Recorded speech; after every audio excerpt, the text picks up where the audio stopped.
Spätsommer von Hans Glückstein. Schon fegt den Windstoß in die Rosensteckscher und schläfrisch blinzelt drobe schon die Sonn. Die Äppel kriegen ritzerote Bäckscher und zeitig schleicht zur Erd die Dämmerstund. Der Reisekoffer packen schon die Vögel, im Wald wird's hie und do schon rot und gel. Die Ente puttlen nimmi oft im Bächel, uns Hinkelsvolk guckt besonders dumm und scheel. Die Hase hoppeln über leere Felder, am Morgen glitzert Tau auf Lab und Gras, der nachts, da wird's schon ganz empfindlich kälter, uns juckt der erste Schnuppe in der Nas. Die erste Traube gibt's jetzt zum Versuchen, e Feige rüschelt sie durch Kisch und Stub.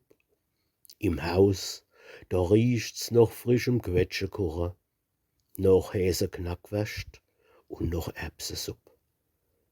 Und wann die Hefe sind voll Kraut und Gummere, is nimmi weit der Woi umgrenzte Herbst. Dann leb recht wohl, du hes geliebter Sommer. Dein Maß is voll, es ist Zeit jetzt, dass du sterbst.